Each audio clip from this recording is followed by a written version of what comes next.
Hi, this is Drew Jones of Drew's Guitar Shop in Seattle, Washington, and I just got a Martin D28 in last week that makes me want to talk about Luthiery Malpractice. This is in pretty sorry shape, and it's in pretty sorry shape because it's seen some pretty sorry work. I'm going to go and show you all the stuff going on with this guitar and talk about possibilities of like why it ended up the way that it ended up. And then I'm going to talk about the work that I'm going to have to do to make up for the fact that this has seen some pretty sorry work. So let's go ahead and show you the first thing. If you look at the gap between the edge of the fretboard and this high E string, you can see that that's pretty big. If you look at the gap between the edge of the fretboard and this low E string, how that's not very big. So this neck and bridge are not centered with each other. And it's possible that the bridge got moved, or that the neck got reset poorly, or it could be a little bit of column A and a little bit of column B, and I'll explain why I think it's a little bit of both.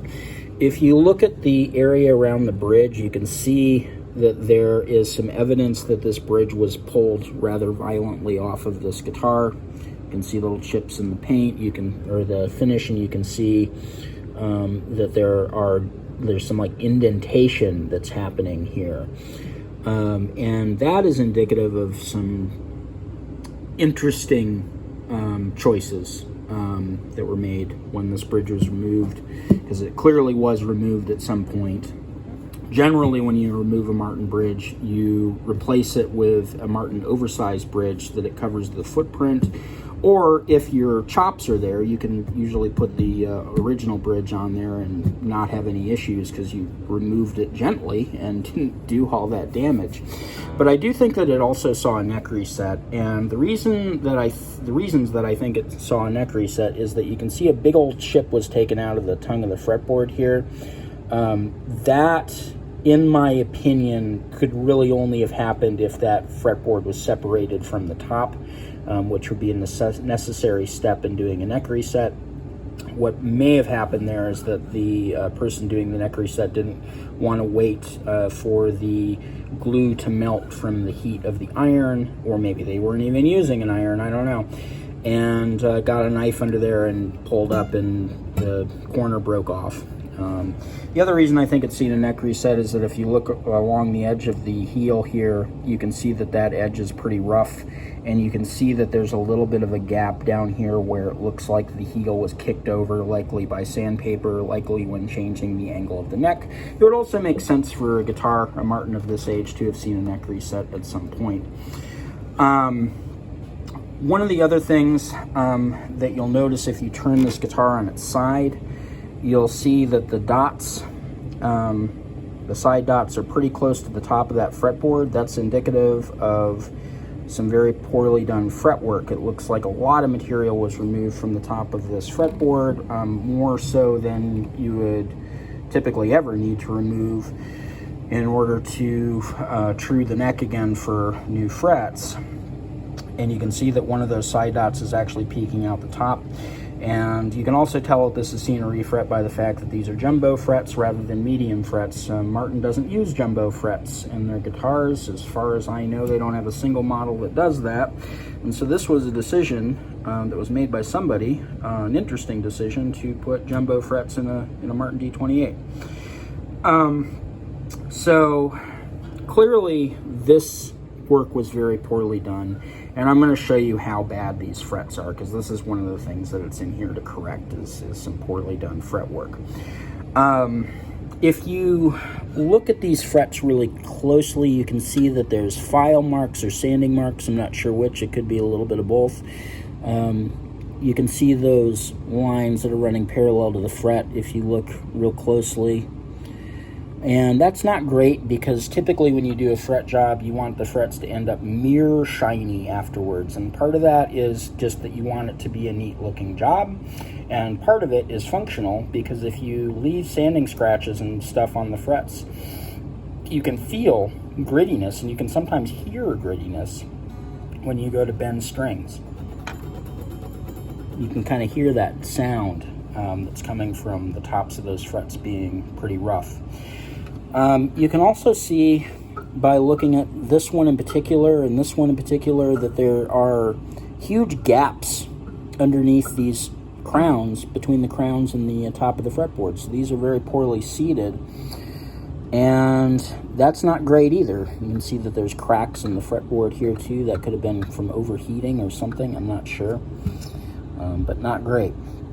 The reason that these are poorly seated could be a couple of things. It could just be that somebody didn't understand how to install frets in general correctly, because poorly seated frets are one of those things that you typically see from like somebody's like first few fret jobs. Like it's just kind of a thing that amateurs do, is get poorly seated frets. But I think more likely what's going on here is that the slots that are cut into Martin fretboards for frets are specifically cut for medium-sized frets, which have a narrower tang than that of the jumbo frets. And if you try pounding a jumbo fret into a slot that was cut for a medium fret, typically it's not going to seat very well, because that slot is going to be too narrow for the fret tang to actually go down into, and so it's going to resist being pounded into that slot, or pressed into that slot. So that's typically, again, a mistake that would be made by an amateur. It could be a variety of reasons. We'll talk about those in a second. But regardless, the situation that we're left with is that these frets are poorly seated. That's probably why so much material was removed from these frets, because I guarantee you these started their life about twice as high as they are right now. And probably what happened there is that the frets were all so poorly seated and even that when it came time to level them, a lot of material needed to come off of these frets in order to get them level with one another.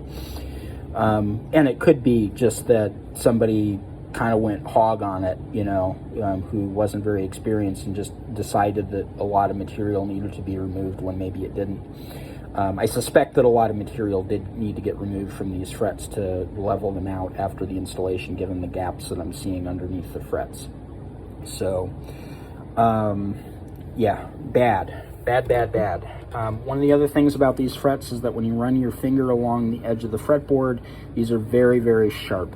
That could be as a result of them not being fully beveled to the edge of the fretboard, and it also could be that because there are these big gaps underneath the frets, that this little corner down here where the crown of the fret is supposed to meet the board are sticking up and causing that little sharp edge to be exposed where it normally wouldn't be. And that's what's causing the pointiness that I'm feeling. And it could be a little bit of column A and a little bit of column B. I suspect that that is the case. So anyway, we've talked about the frets. We've talked about the probable neck reset that this is seen. And we've talked about the bridge and how that was violently removed at some point and re-glued. So that's basically everything that's going on with this guitar that's relevant to the work that I'm doing on it.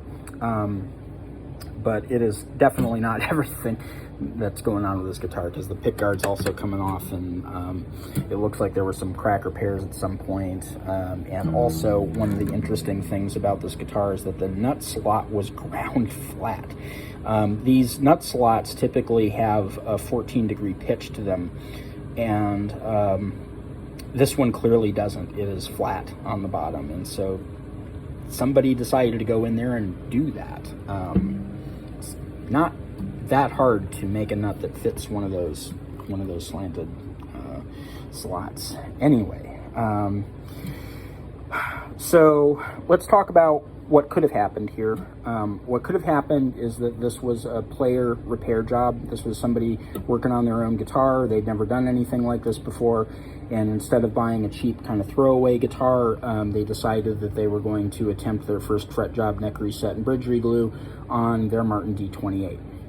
That would be a rare instance. Most people wouldn't do that, but it is not unheard of. Another thing could be that this was an Uncle Jed repair. Uncle Jed does his own setups in his basement.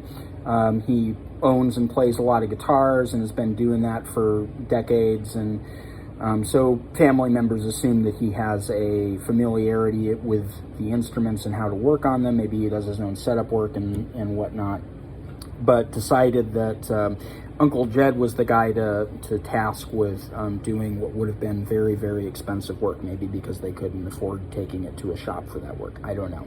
But clearly Uncle Jed was in over his head with this work and didn't do it very nicely. Another possibility is that this could have gone to a shop with a relatively inexperienced luthier who didn't really understand what they were getting into, especially with this fretwork. Again, maybe a customer really wanted these jumbo frets in and they'd never gone from medium frets to jumbo frets before and didn't know that they had to widen the slots. Maybe that's what happened. I kind of suspect that is the least likely thing that happened here, just because the grade of this work that went into the bridge and the neck reset is just so poor. I can't imagine somebody getting a job at a shop who would do work of that low quality. But it is also not unheard of. I have seen some pretty nightmarish stuff come out of professional shops before, and I've had a lot of things in here for rework over the years that were theoretically done by a professional. So let's go ahead and talk about what I need to do on this guitar. So this guitar has a lot of fret buzz, and these frets, even as much as they were taken down, are not level.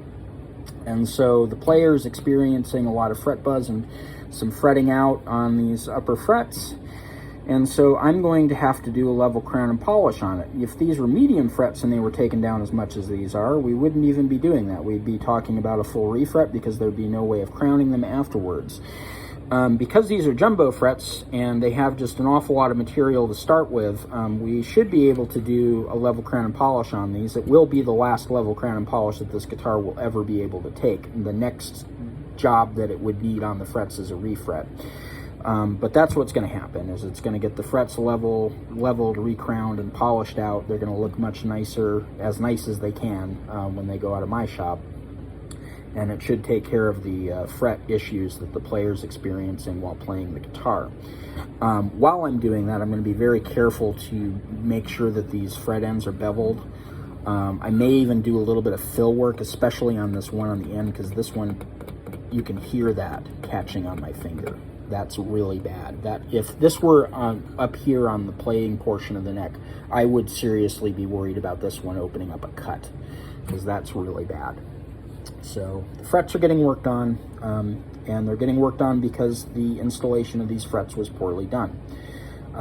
Going in and correcting poor workmanship is always one of the most annoying and difficult things to do when doing repair work. It's annoying because you shouldn't have to be doing it. It was a job that should have been done right the first time, and it isn't. And so it is in here to get reworked. And typically, because of the way that these frets are kind of poorly seated and everything, I'm going to have to glue every one of these down again, make sure that they're all at least stationary before going in and doing the level job. It's going to be a lot of work going in and doing what should have been done in the first place, which was get the frets level. It's always harder to work on frets when they're not level in the first place. So anyway, we're going to be doing that. We're also going to be doing a setup on this guitar. We're going to need to bring down the action a little bit. It's not horrible, but it does need to come down to see the numbers that I would like to see on an acoustic guitar. And so what's going to have to happen with this guitar is, because it's a long saddle, the material from lowering the string height is going to have to come out at the top of that saddle, and then the saddle will have to be recrowned afterwards, which is annoying, but something that I'm used to doing in here. The thing that bothers me is the way that this crown was done is pretty loose, and I'm going to try to show it to you here. If you look at the reflected light, you can kind of see this kind of wavy, uneven pattern here, and it's typical to see a little bit of unevenness, because you want to compensate for the B and the lower strings, which pull a harder tension. So typically the contact point on that saddle is going to be pushed further back on those strings. But this one just looks kind of particularly sloppy to me, so I'm just not looking forward to going in there and trying to recreate that crown, because I'm going to have to try to do the right thing with the crown, working around what has already been done. One of the other things that I kind of suspect is that the radius on that crown is wrong, because that looks like a 20-inch radius, and a Martin fretboard should have a 16-inch radius, assuming that they did a 16-inch radius when they went in there to level this board out. So we'll have to see what that is when I get the strings off of this and have a chance to measure the radius of the fretboard versus the radius of the saddle. So it's going to be some stuff to correct there most likely, and that's going to be annoying. So anyway, this is why you take your guitar to somebody that's experienced, professional, and gonna do a good job when you need to do big work. Big work would be things like a neck reset or a bridge reglue, or, you know, I'd say even like a crack repair would fall into that category of like big work, stuff that you want to take to somebody that's got a lot of chops, a lot of experience under their belt, working on stuff and really knows what they're doing. You know, setups, like I wouldn't take a guitar into Guitar Center, but like for a setup, maybe. For swapping out like a pot and electric guitar, maybe. Like those are things that I think could be done by folks with relatively little experience. But again, I would tend to recommend trying to find somebody that's been at the work for a long time and done a lot of the jobs that you're bringing your guitar in for, and that you have confidence in their abilities to perform the jobs correctly. This guitar has unfortunately been pretty mistreated, and is now in here paying for the consequences of that poor work by getting even more work done to it. So when it leaves here, it will play right, and the frets will be better, but not perfect. The setup will be better, and hopefully within the numbers that I like to see, and we'll see what happens. So this was a long video. I apologize for uploading something that was more than 5 minutes. Usually I try to keep these videos pretty concise. It was just that there was a lot to go over with this guitar. This has been Drew Jones of Drew's Guitar Shop in Seattle, Washington. If you enjoyed this video, found it educational, or whatever, like, subscribe, hit the bell, link it around to your friends, all that good stuff. If you liked it enough to give me a tip, there's information on how to do that in the description of the video, as well as a link to my website where you can find my pricing for doing repair work, including neck resets and bridge reglues. And there's also my contact info on that website, so you can contact me if you do need any work done. If you're out of state and you want to do some consultation with me, there's information on how to do that in the description of the video, as well as a link to my Reverb page where I do sell some stuff. This has been Drew Jones of Drew's Guitar Shop in Seattle, Washington. Thank you for watching.